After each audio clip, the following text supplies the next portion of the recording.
여러분 안녕하십니까? 신문 기사 속의 사상과 이념을 알아보는 이동호의 시사 엑스레이입니다. 오늘은 초대 손님을 모셨습니다. 오늘 보통 10시에 시작하는데 오늘 아침에는 정광 목사님과 대담이 있어서 지금 11시 지금 24분이군요. 이제 시작하겠습니다. 지난주에 이어서 우리나라 최고의 노동 문제 전문가입니다. 민노총 전문가입니다. 사회디자인연구소 소장이시면서 그리고 현재 민주당인가요? 예, 개혁자유연합. 개혁자유연합당의 서울시장 후보이신 김대호 소장이 모셨습니다. 안녕하십니까? 네, 안녕하세요. 예, 안녕하십니까? 지난주에 김대호 소장님이 출연하셔서 민주노총의 실체에 대한 여러 가지 이야기를 해주셨는데 그때 댓글 반응이 대단하더라고요. 왜냐하면 정말 이건 정말 처음 봤다라고 하고 또 어떤 분들은 이거 지금 따로 좀 모아서 줬으면 좋겠다. 네네. 우리 교육자로 활용하자라는 얘기들이 많이 있었습니다. 네네. 그러니까 사실상 우리 국민들이 아직 민주노총 우리 그 노동운동에 대한 좌파 노동운동의 실체에 대해서 네네. 모르고 있는 분이 너무나 많은 것 같아서 네네. 그래서 좀 저희도 김대호 소장님 앞으로 좀 계속 모셔서 그 이야기를 좀 계속 듣도록 하겠습니다. 특히 그 지난주에 네네. 그 금속노조 연맹인가요? 거기 네네. 강령 내용이 아주 그냥 정말 기가 막혔습니다. 오늘 그 이야기부터 시작해가지고 그럼 그 전에 우선 지금 무슨 이야기부터 시작합니까? 그 민주노총 홈페이지 있잖아요. 예. 거기 한번 딱 두드려 보세요. 민주노총 딱 쳐가지고 클릭하면요. 예. 민주노총 홈페이지가 뜰 거 아닙니까? 그죠? 예. 그 홈페이지를 딱 클릭을 해보면 그러면은 이제 대문에 촥 나타납니다. 그럼 그쪽에서 가장 강조하고 싶은 내용들이 뜰 거 아닙니까? 그죠? 예. 그 중에서 보면 딱 이게 뜹니다. 이거 한번 띄워보실래요? 한번 띄워보시죠. 예. 네. 아이고 이 이건- 저놈 새끼들 야. 한미연합 군사훈련 중단하라. 이게 딱 뜹니다. 이게. 저들이 한미연합 군사훈련 중단한 이유가 뭐죠? 이제 그것도 사실은 이제 강령에 나타나지 않습니까? 그죠? 예, 강령에 있죠. 그게 이제 이것도 이제 보면은요. 보십시오. 민주노총의 이제 창립 서문원 보면은 조국의 자주민주 통일 저게 지금 북한의 3대 투쟁 강령입니다. 헌법 제구조입니다. 저게 그대로 있는데요. 예. 그러니까 북한 헌법 제9조에 있는 거죠. 자주민주 그러니까 자주 평화 민족 대단결이 예, 그거는 우리가 그 헌법 7.3 제9조고. 공동성명 예. 그다음에 자주민주 통일은 옛날부터 NL 있잖아요. 그러니까 제가 배운 주체 사상에 입각한 주체 혁명론, 그러니까 민족 해방 민주주의 혁명론에 보면 3대 핵심 투쟁 과제에 딱 찍혀 나온 게 자주민주 통일이에요. 그렇죠. 그래서 이제 그게 지금까지도 80년대 그때 이제 한때 캠퍼스를 풍미했지 않습니까? 그죠? 그 풍미했던 생각이 지금까지도 이제 그 민주노총 강령이라든지 이런 586들의 어떤 머릿속에 그다음에 예컨대 이인영 장관의 어떤 대북 인식 속에 그대로 살아 있는 거거든요. 통합진보당 아주 저렇게 이야기했지 않습니까? 네네. 심판서에 보면. 그리고 이게 지금 민주노총 홈페이지에 들어가면 저게요. 그러면 당연히 민주노총의 어떤 목적과 사업 이런 내용 나오고 선언문도 나오고 뭐 다 나옵니다.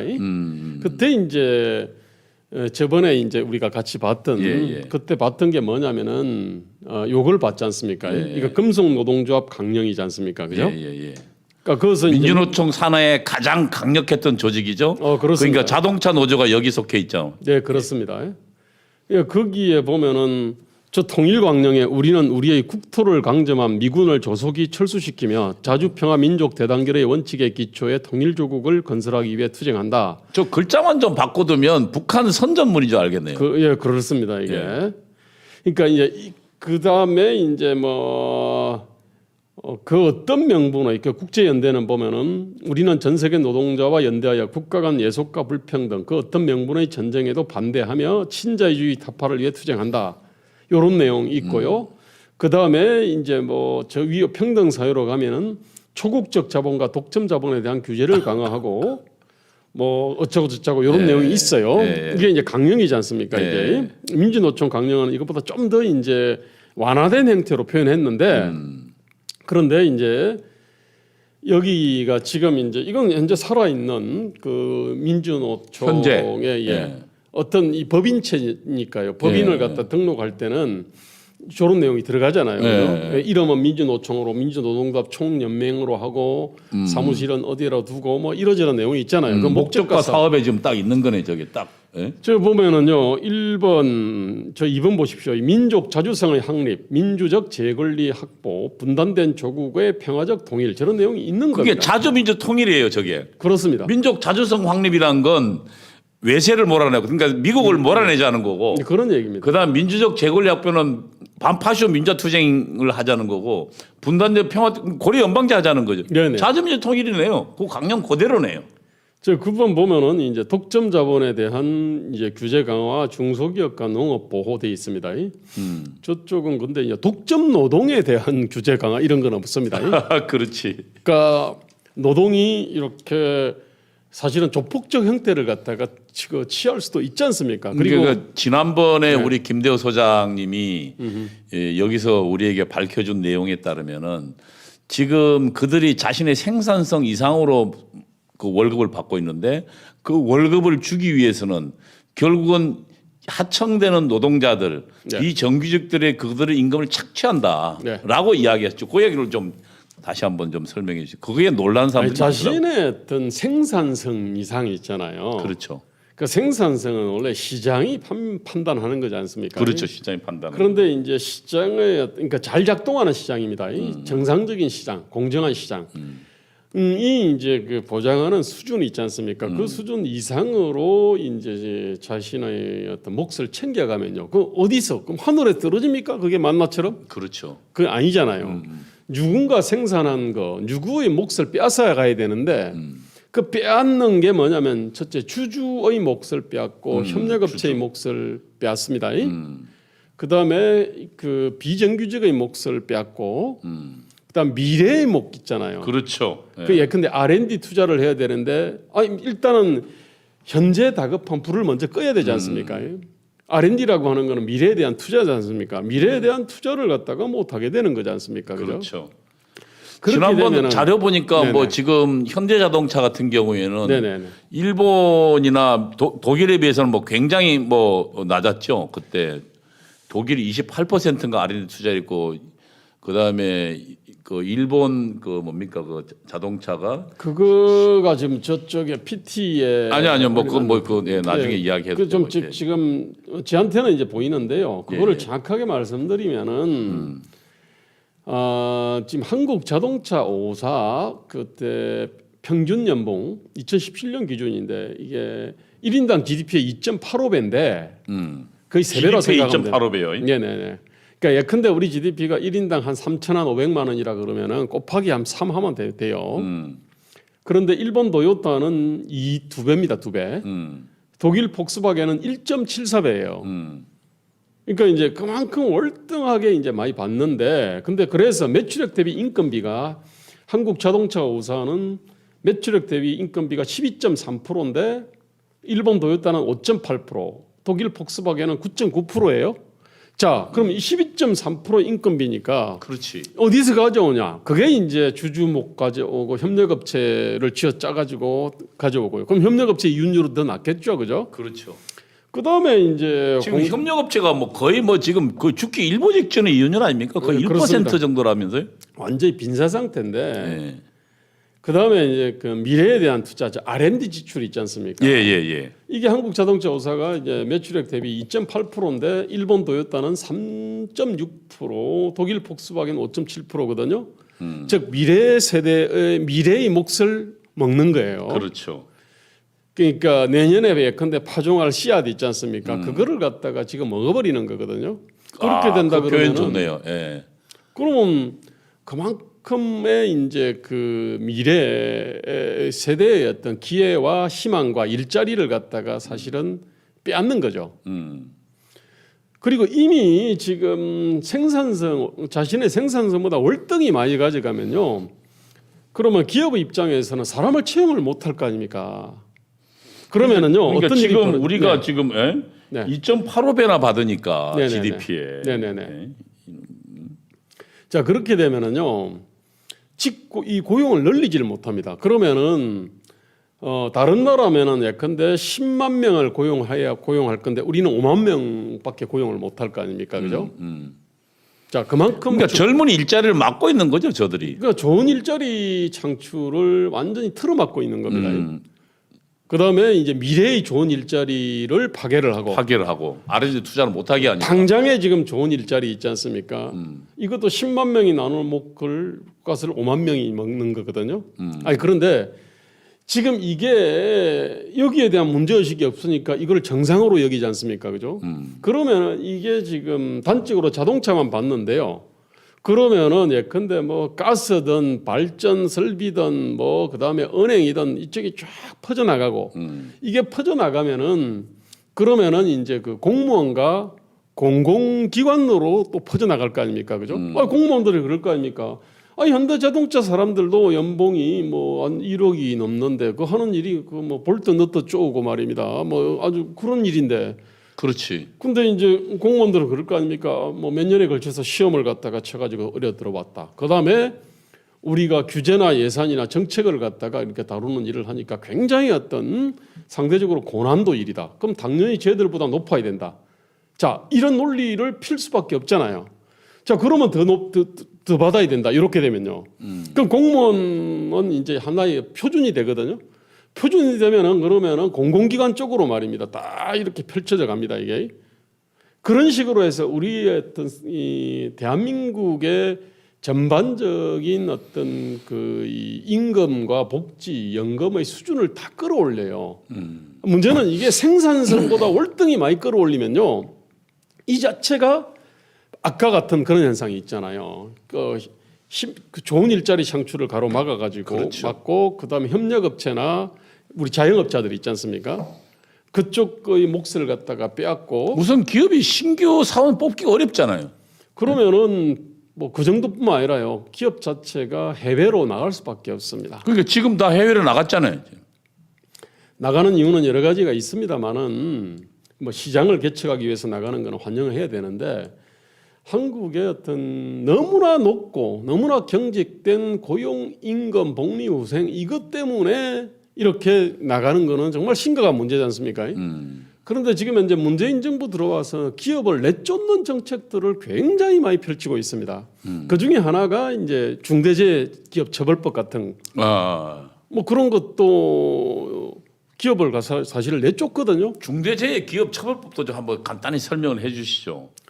그거는 이제 그 중대재해라 그러면은 이제 뭐 사망 또는 중상인데 이제 그러한 어떤 일들이 생기면은 그 기업주와 그다음에 뭐 노무 담당 이사나 뿐만 아니라요. 그 기업의 실질적인 어떤 오너 경영에 관계하지 않았다 하더라도 그 사람들을 갖다가 처벌을 갖다가 하는 거거든요. 그것도 처벌이 민식이법처럼요 굉장히 셉니다.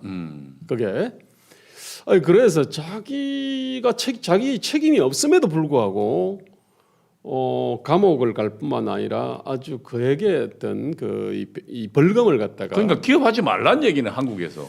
네? 원래 정치인을 교도소 담장 위로 걸어가는 존재로 보통 얘기를 합니다.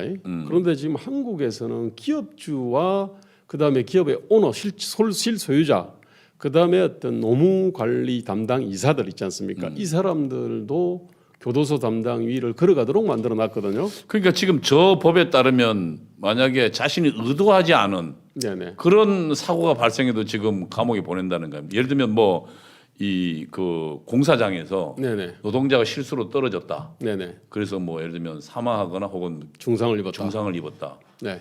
그럼 그 예를 들면 노동자 실수했을 가능성도 있잖아요. 대부분이 실수입니다. 예. 근데 뭐냐면은 저거를 갖다가 의도적으로 마치 이 범죄를 한 것처럼 이 처벌을 하거든요. 이게 민식이법에서도 그랬지 않습니까? 그렇지. 애를 갖다 고의적으로 치고 싶은 사람이 단 한 명도 없을 거 아닙니까, 그죠? 근데 그런 일종의 어떤 과실인데, 근데 문제는 이쪽이 책임이 없어도요. 책임이 없어도 아주 그냥 뭐 이 중하게 처벌을 하는 거지 않습니까? 그러니까 민식이 엄마 아빠도 아니 내가 생각했던 거는 의도했던 거는 이게 아니었다.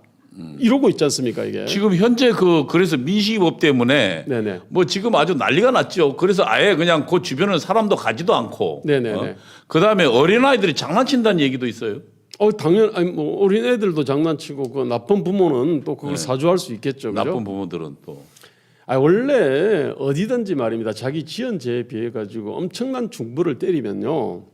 그러면은 그거를 이용을 하려고 하는 사람이 생기게 마련입니다. 인간이라는 존재가 그런 존재지 않습니까? 우리 지금 김대호 소장님이 그래서 현재 이 형벌을 안 바라는 것을 뭐 무슨 김대호 선생님 용어로 보면 형벌 국가라고 예. 사실 조선이 원래 형치 국가입니다.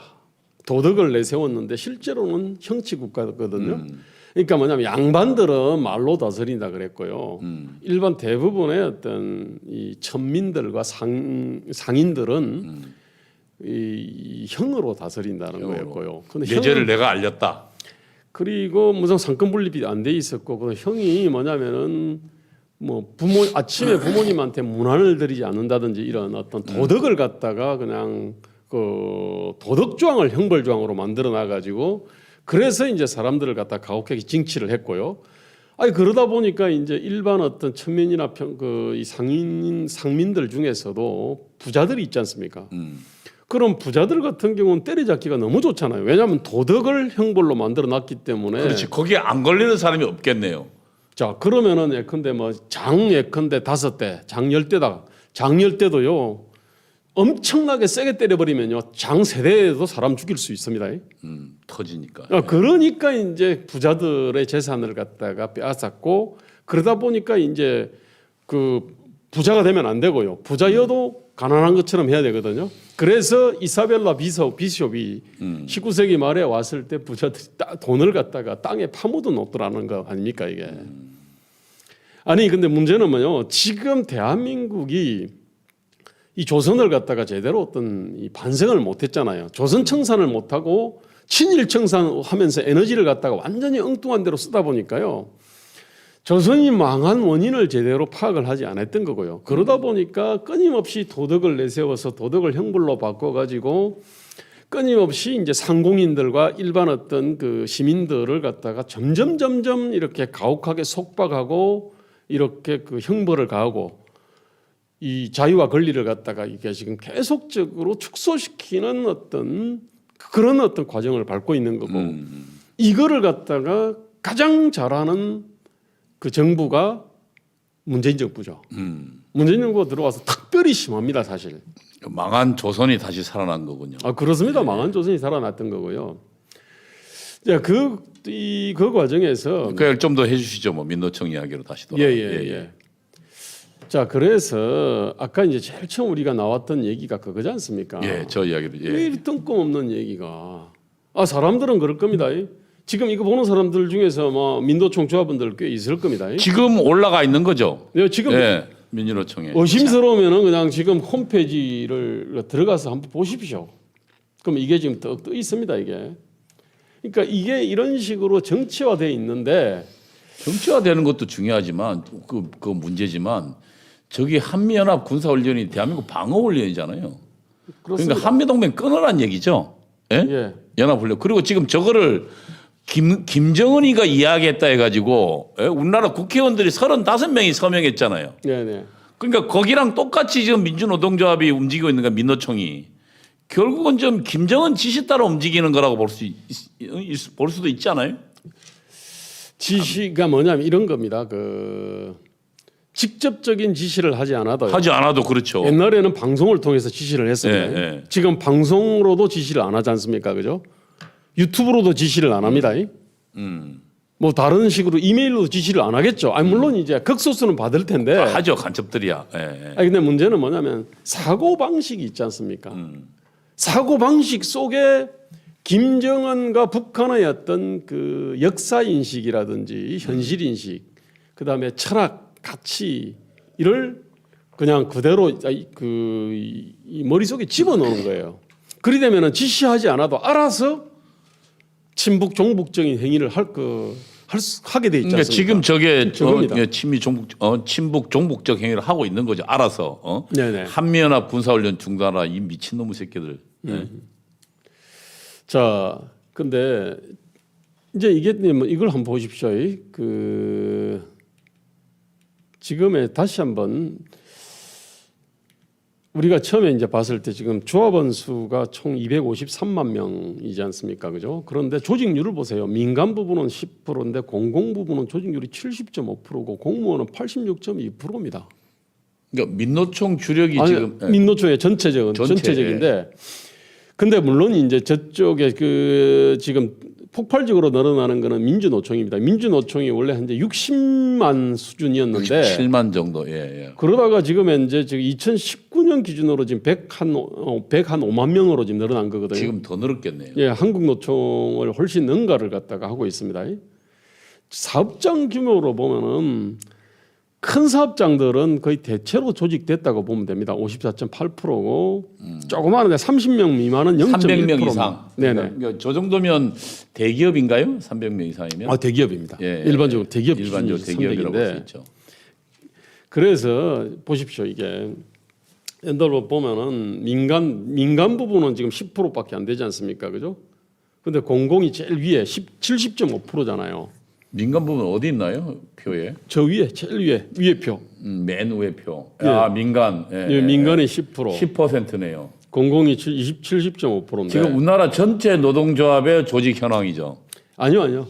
거기 민간의 조직 대상. 그러니까 조직 대상에. 이 100명이라면은 그 중에 10%. 그 중에서 지금 10%가 지금 조직했다는 거고, 네, 그다음에 공무원은 지금 70%네요. 네. 공무원 포함해서. 그러니까 이게 이제 심각한 게 이 공공이라 하면요. 저들은 국민 월급이나 국민 세금 가지고 어쨌든 그와 비슷하게 운영하는 조직들 아닙니까? 그렇습니다. 세금으로 월급 받든지 아니면은 독점적 업력이 있습니다. 예컨대 지하철.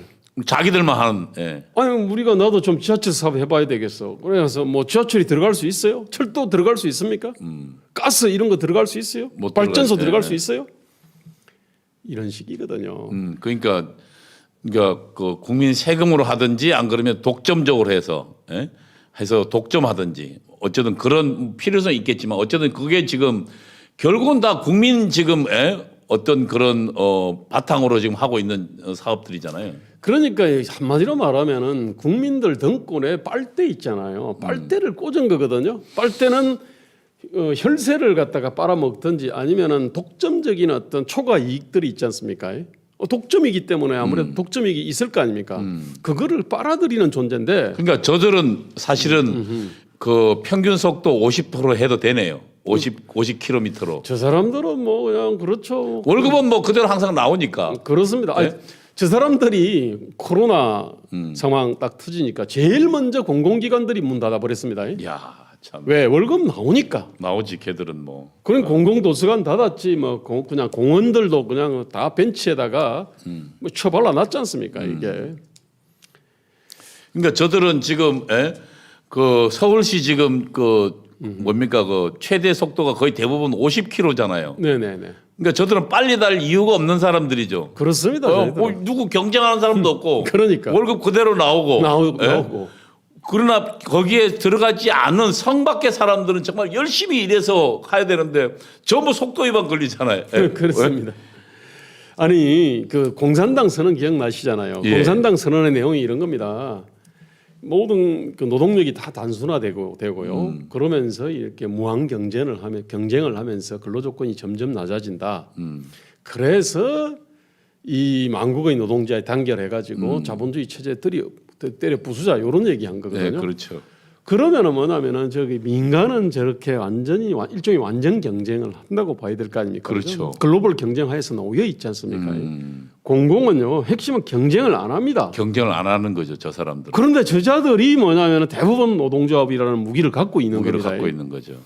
그다음에 이제 우리가 70.5%면 전부 그 조합 다 핫된 얘기네요. 그죠? 사실은 다 뭐 다 했다고 봐. 예.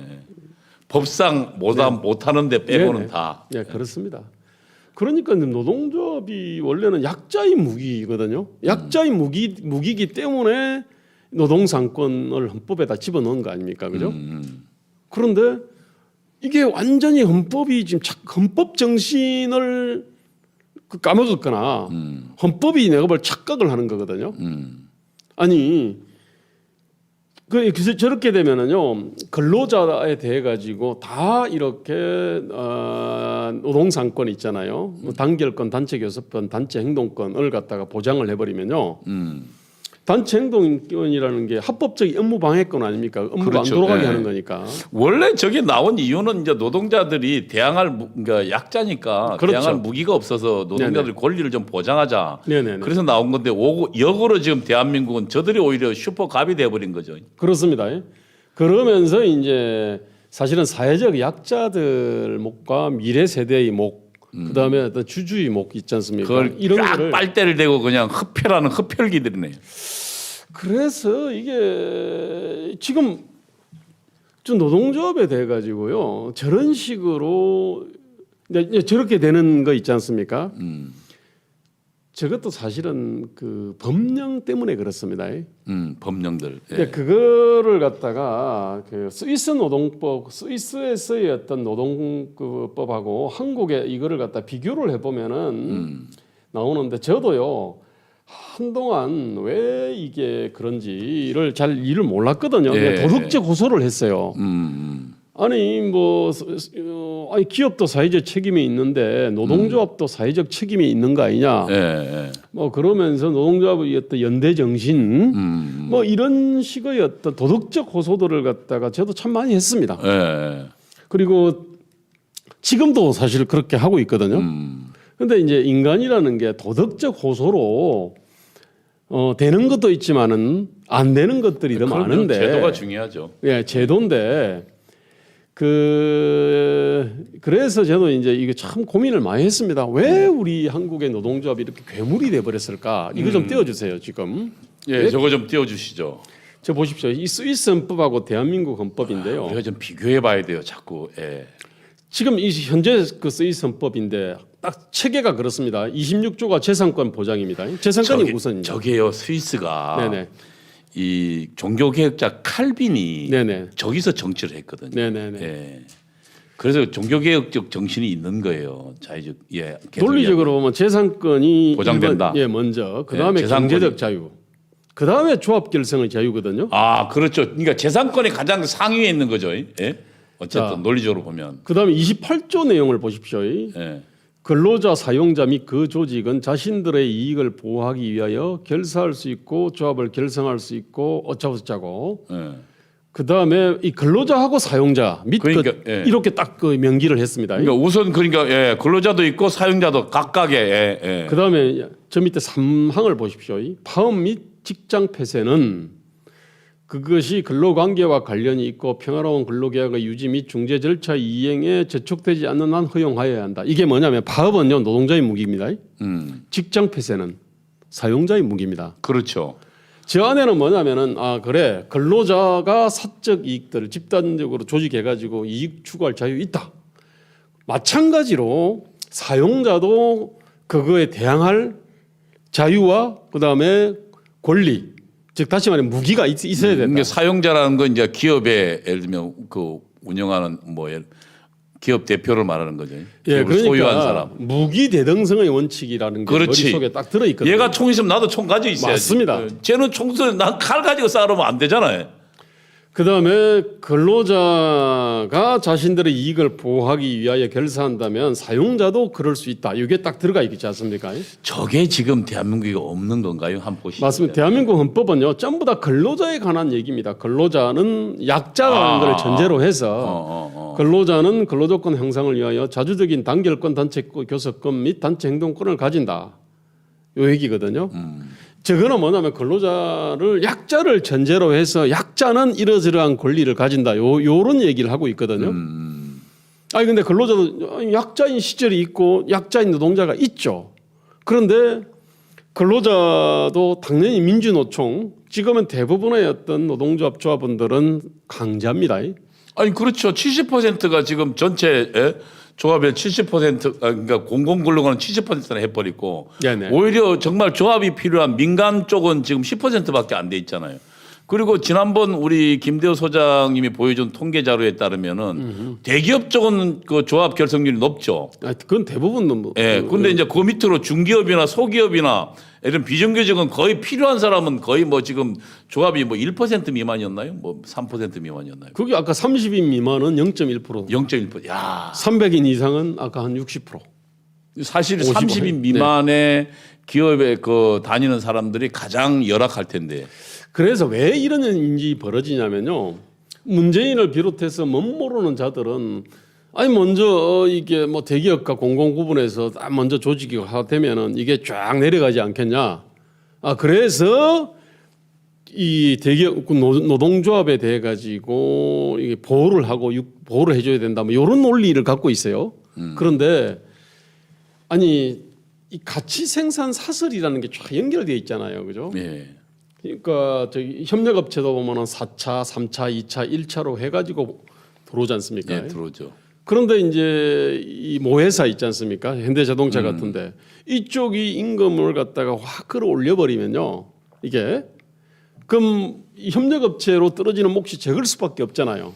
그렇지.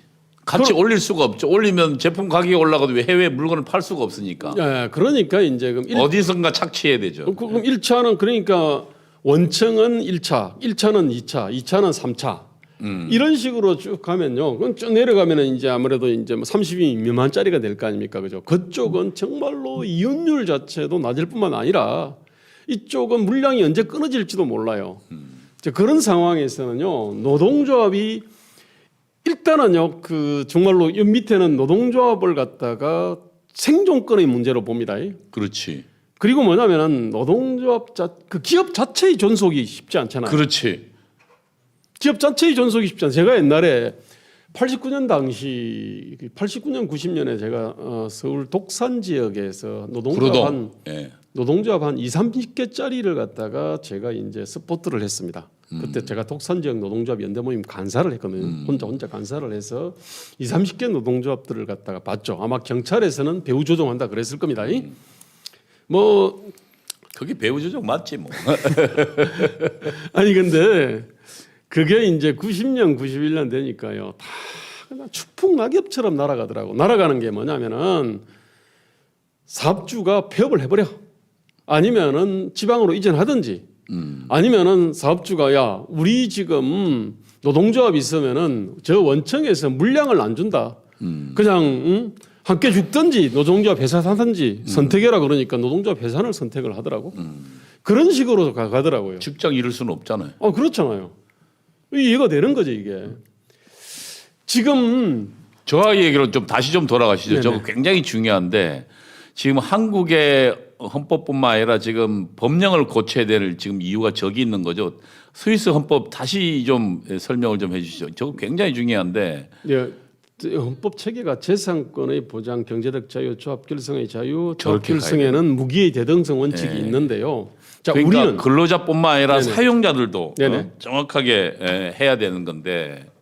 우리는요 일단 직장 폐쇄를 갖다가 하기가 굉장히 어렵습니다. 공세적으로 쓰기가 어렵게 되어 있습니다. 직장 폐쇄는 그러니까 약자라는 전제하에서 약자를 갖다 보호하기 위한 오만 가지 장치들을 갖다가 이제 만들어잖아요. 헌법 정신이 적으니까. 그래서 이제 그러면 헌법을 받아서 근로기준법이라든지 그 노동쟁의 조정법이라든지 노동조합법을 만들 거 아닙니까? 그 안에 보면은 이제 우리나라 이제 그 노동관계법이라 합시다. 노동관계법에는 파업할 때요 직장 점거 있잖아요. 직장은 남의 재산이지 않습니까? 그렇지. 그러니까 근데 남의 재산인데 이제 내가 일해주기로 하고 근로계약을 맺어가지고 남의 재산을 갖다가 운용하는 거 아닙니까? 그렇지, 그렇지. 근데 파업을 갖다 하게 되면요 남의 재산 이 계약이 일시 중단이지 않습니까? 그러니까 재산에 피해를 끼치는 거지. 예. 그러면은요 사실은 사업장에서 사업장 점거 파업을 하면 안 되는 겁니다. 나와야 되거든요. 나와야 됩니다. 지금 외국 같은 경우는 사업장을 점거하지 못하도록 돼 있죠. 그렇습니다. 그러니까 밖에서 해야 되죠. 그게 재산권 침해이기 때문에 그래요. 그렇죠. 개인 재산이니까. 네. 예. 자, 그 다음에 뭐냐면은 거기에 그 대체 우리 지금 대한민국은 지금 전부 나무 재산 위에 걸터 앉아가지고 뭐 거기서 지금 난리죠. 사업하고. 바로 그겁니다. 예. 우리 어떤 헌법에는 그 재산권 보호 개념이 없는 겁니다. 아니, 전에 2년인가 3년 전에 서울대 그 파워 플랜트라 그럽니다. 그러니까 난방 있잖아요. 난방 하려면은 그 뭔가 태워 가지고 열을 만들어 가지고 공급을 해야 그렇지, 그렇지. 도서관이 따뜻해지지 그때 서울대 않습니까? 예. 그때 한 40명, 50명이 파업을 했는데 이게 정상적인 모든 선진국에서는요. 그러면은 파업을 할 때는 사업장 밖으로 나가야 돼요. 그러면은 이제 서울 당국에서는 대체 인력을 투입할 수가 있습니다. 그렇죠. 나가니까 대체 인력 투입 다 허용되죠. 대체 인력 투입이. 당연합니다. 지금 한국은 사업장 점거가 당연시되고 그다음에 대체 인력 투입은 못하게 만들어 놨거든요. 금지돼 있죠. 자, 그렇게 되니까 4, 50명이요. 4만 명, 5만 명을 괴롭힐 수 있잖아요. 그렇지. 그렇잖아요. 그러니까 아예 난방 못하게 하고. 냉골도 도서관이 냉골이 돼 버렸으니까. 그러니까. 그러면은 백전백승하게 돼 있습니다. 그래서 노동조합이 보면은 점점 강해지면서 더 약탈적으로 바뀌고 더 조폭적으로 바뀌거든요. 그런데 아까 이게 선진국의 어떤 노동조합 있잖아요. 그 어떤 법을 갖다가 법을 들이대면은 그러면은 일부가 그 핵심적인 어떤 그 재산 내지 시설을 점거를 못할 거 아닙니까, 그죠? 그렇지. 자, 그러면은 그럼 파업권이 무력화되느냐? 그렇지 않습니다. 파업할 때는요. 전체가 대규모적으로 단결을 해가지고 파업하면 되잖아요. 그럼 대체 인력 투입을 못할 거 아닙니까? 그렇지. 대규모 파업하면. 사업장 점거를 갖다가 그 하지 않아도요.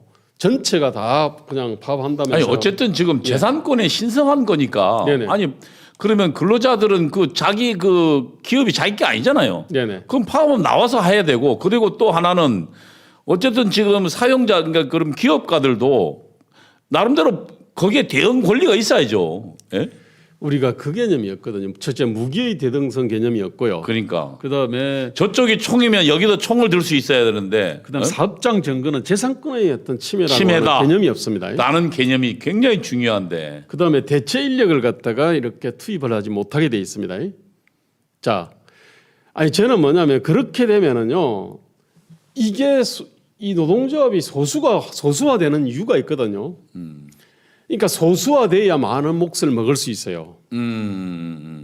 왜 조직률이 낮으냐면은요. 근데 이게 이제 문재인이 완전히 이게 문재인과 저 민주당 애들이 그 완전히 착각을 하고 있는 건데 조직률이 낮은 거는요.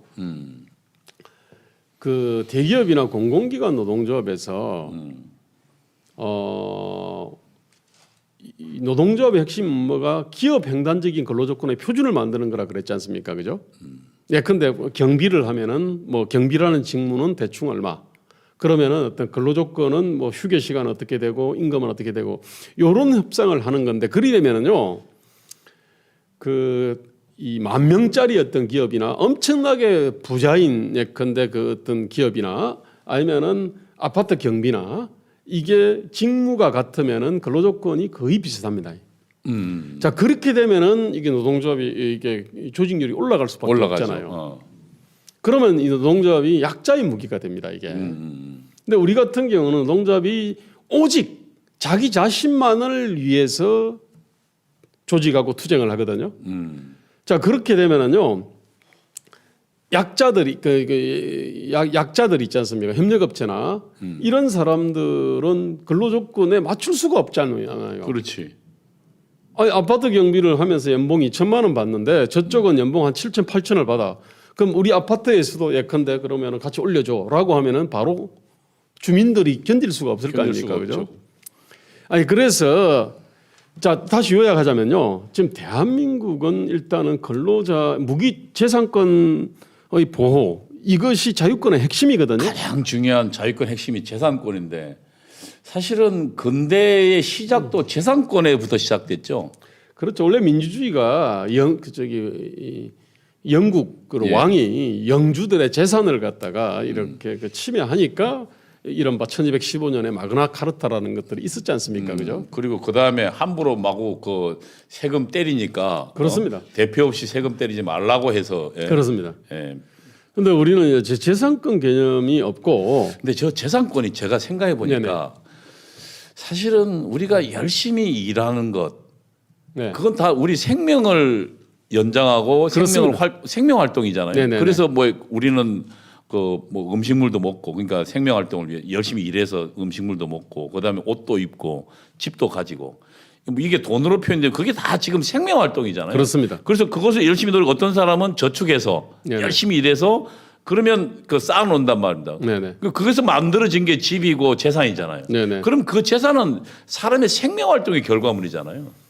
그건 그 사람만이 가져야 돼. 누가 함부로 가져가면 안 되죠. 그러니까 그 재산이라는 건. 그러니까 생명 활동의 결과물인데 그 그처럼 이번에 소중한 것인데. 의료인 면허 취소법이라는 거를 갖다가 이렇게 법안으로 만들려고 하다가 지금 잠깐 멈췄거든요. 그게 뭐냐면은 어떤 범죄든지 그냥 금고 이상의 형을 받으면 의사 면허를 취소해 버린다 이런 거였거든요. 먹고 살지 말란 얘기죠. 그게 뭐 완전히 그거는 생명권에 대한 침해지 그렇죠. 않습니까? 생존권에 대한 침해거든요. 생명권의 침해죠. 근데 이런 거를 갖다가 너무나 당연하게 아무렇지도 않게 생각하더라고. 제가 그래서 그 결사 반대한다라고 하는 우리 어떤 기억자유연합명의 그 성명을 냈어요. 그리고 성명을 냈으니까 이메일로 쫙 보내야 될 거 아닙니까? 그죠? 한 10,000통을 보냈어요. 10통이 답신이 왔는데 그 중에서 8통이 너 미쳤냐 말이야. 그 어떤 의사들에 대한 어떤 비이성적인 어떤 분노 내지 질투, 시기 이것들이 쫙 있더라고. 질투. 의사들이 뭐 지금 사실은 수입도 높고 고소득 직종이라는 질투가 있는 건데 사실은 어쨌든 그 개념에는 지금 저 재산권이 결국은 자신의 생명 활동의 결과물이고 생명처럼 소중한 것이라는 그 인식이 없는 거죠. 맞습니다. 그리고 또 저 재산이 있어야 사람은 누구한테 네네. 속박되지 않고 노예 생활을 하지 않고 자기의 그렇습니다. 자긍심을 지키면서 살 수 있잖아요. 네네. 인간이 스스로 자기 힘으로 살아야만이 네네. 자기 재산을 갖고 있어야만이 스스로 독립적이고 존중받고 살 수 있잖아요. 예, 그 재산이라고 하는 거는요, 결국 시장에다가 뭔가를 팔 수 있는 거잖아요. 그렇죠. 그죠? 그러면 재산이라는 거는 시장의 수요 공급 원리에 따라 가지고 가격이 약간 등락을 할 수밖에 없어요. 축축이 돼 있습니다. 그럼 당연히 주택이라고 하는 재산이 있지 않습니까? 가장 큰 재산인데 그것도 수요 공급의 원리에 따라 가지고 올라갈 수밖에 없잖아. 오르거나 내리거나 그렇게 그렇죠. 하는 거 아닙니까? 예, 예. 근데 그럼 그 과정에서 이제 뭐 불로소득도 생기고 그럼 뭐 반대의 소득도 생기겠지. 이게 아니 마이너스가 될 수도 있고. 근데 이거를 갖다가 이렇게 부당하다라고 생각하면은요. 사람들의 어떤 살 수 있는 주택 공급하지 않으려 그래요. 그렇지. 장기 전세 주택이나 공공 임대라든지 이게 뭐냐면은 박은순이 했던 정책이고 철학적으로는 박영선도 그대로 갖고 있고 이재명도 그대로 갖고 있거든요. 이 사람들은 재산권에 대한 개념도 없고 재산에 대한 이해가 없는 거예요. 자꾸 그 기본을 갖다가 참 강조하더라고. 뭐 기본 머시기 뭐 이재명 지사 같은 경우는. 근데 제가 볼 때는 이재명 지사는 기본이 기려낸 게 너무 많아. 기본 소득은 얘기하는데 기본 교양이 없고 기본 경제적 지식이 없고 내용을 없는 건 뭐? 기본 상식이 없고.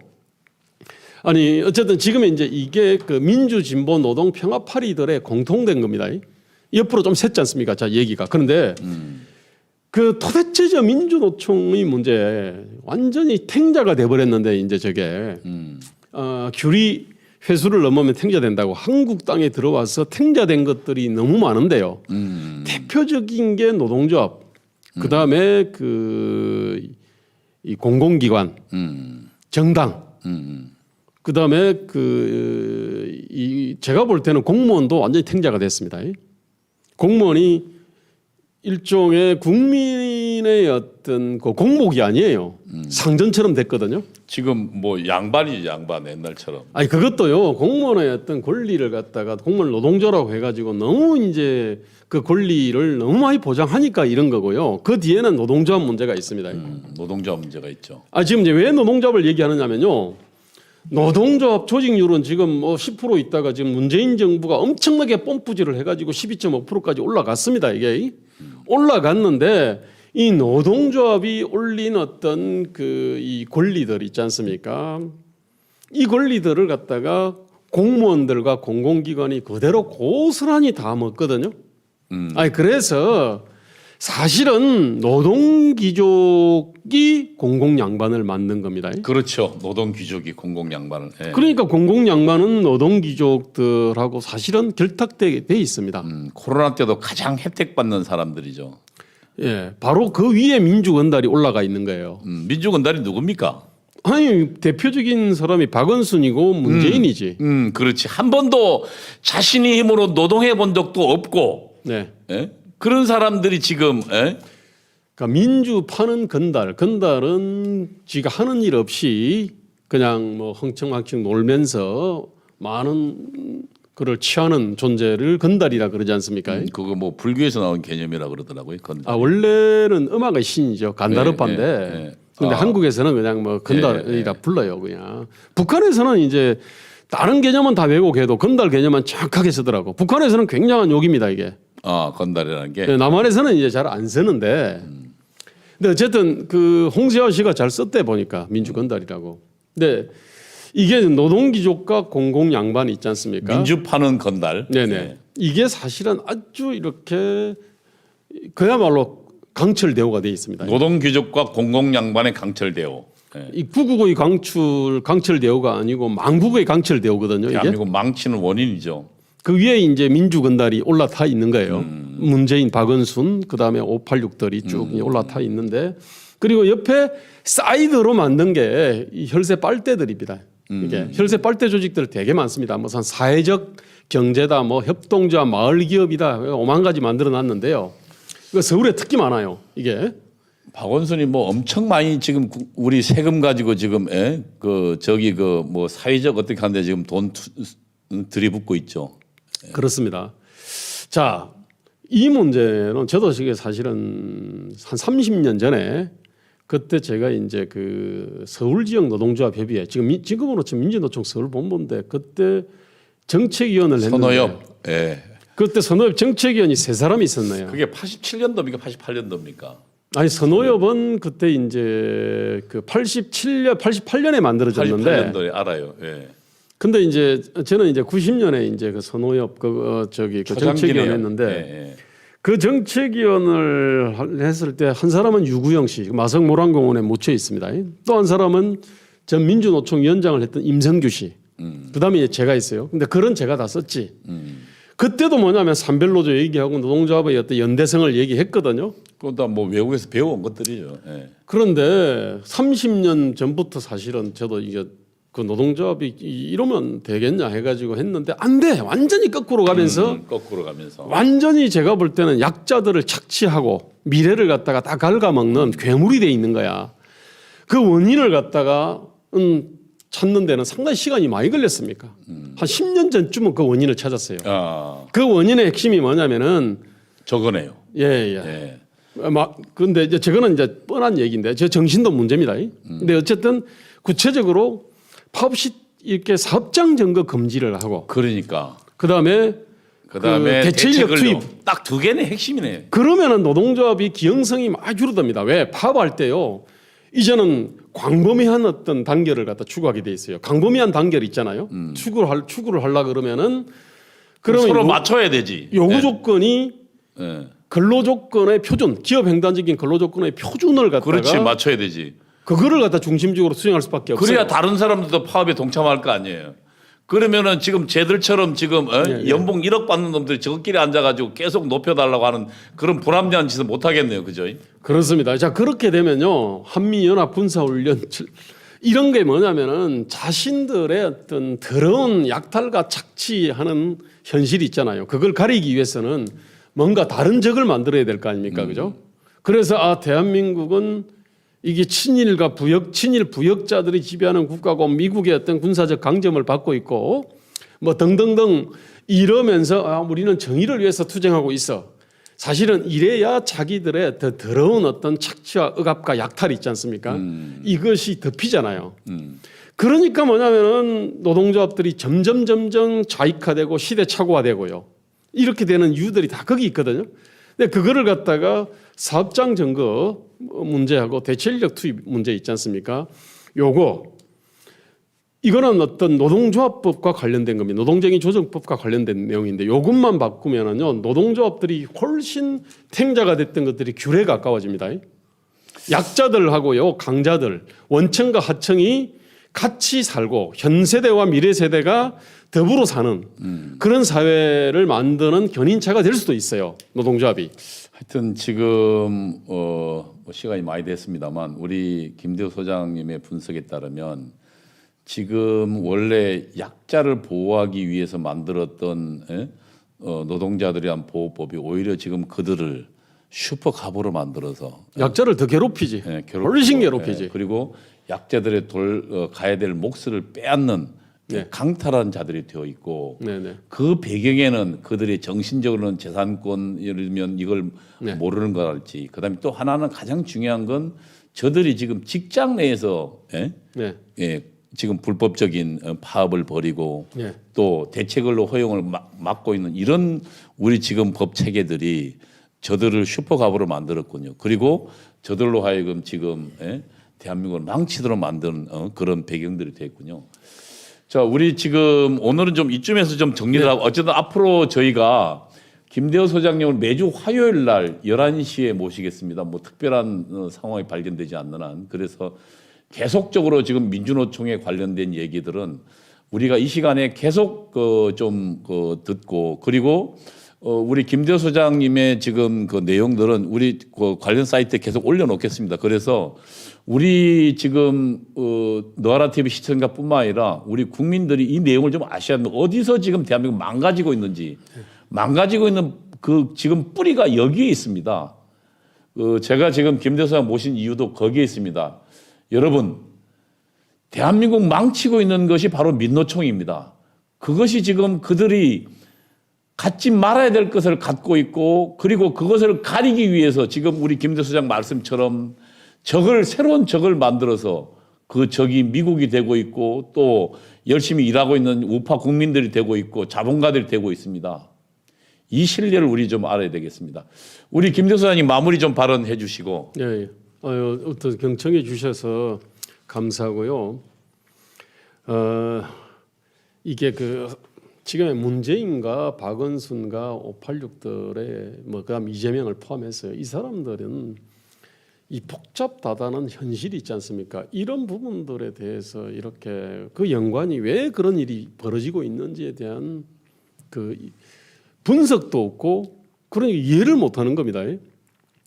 한 30년 전에는 노동조합이 진보와 개혁, 민주진보 개혁의 어떤 견인차, 민주진보 개혁 평등 사회의 견인차라고 될 거라고 생각했고 저도 그때는 그 생각했어요. 80년대까지만 해도.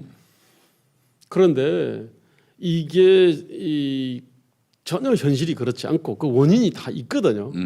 그런데 이제 그래서 저는 이 자들을 갖다가 진보 화석이라 그럽니다. 이 화석들은 그때 30년, 40년 전에 인식만 갖고 있는 겁니다.